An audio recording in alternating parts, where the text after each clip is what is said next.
Ladies and gentlemen, it's me, Chase, and this is your second episode of Chase the Truth.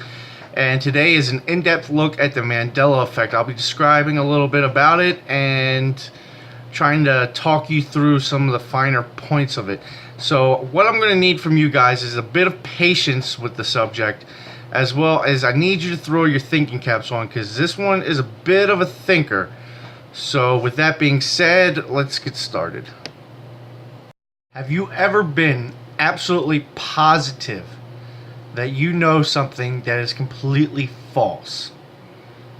For instance, you know that this particular event happened this particular way, but then you look it up or talk to somebody and they have a completely different recognition of how that event played out. Well, there's a term for that.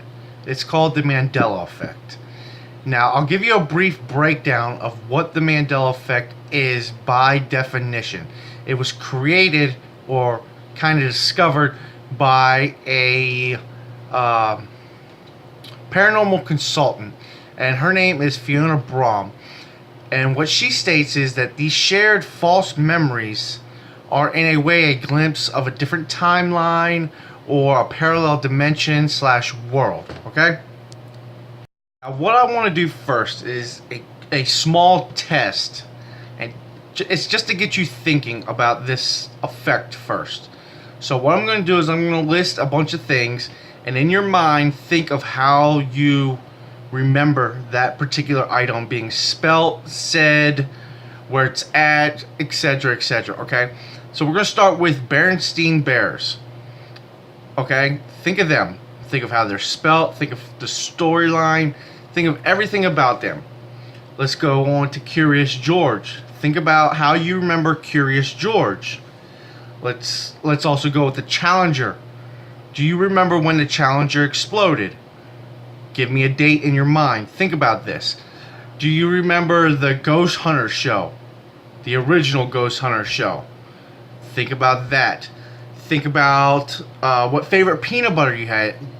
Like they had Jif out when I was younger. Remember that. Think about that. Think about the Lindbergh baby.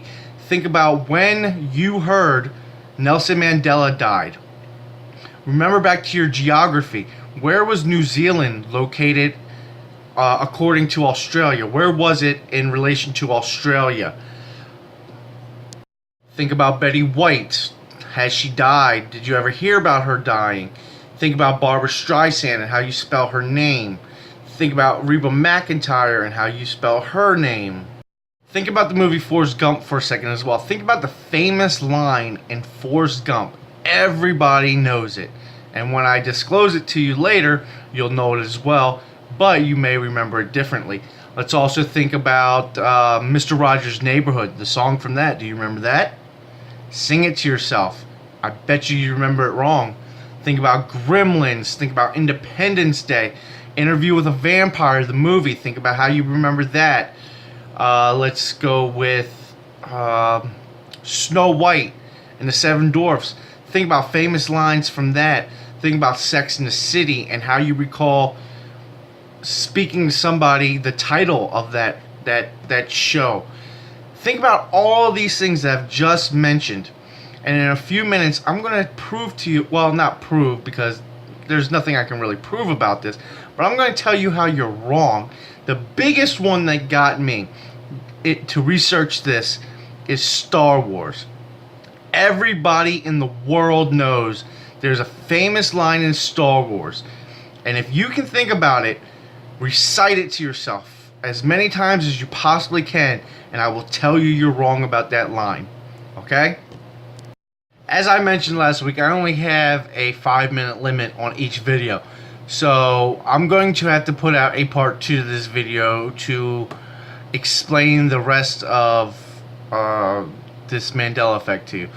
So I'm going to put it out today. Don't worry, it's going to be back-to-back videos, but you're going to have to watch both of them to get the entire content that you want to know. So with that being said, I'm going to finish this particular video and then upload it, and then I'm going to work on the second video. It'll be out today, I promise.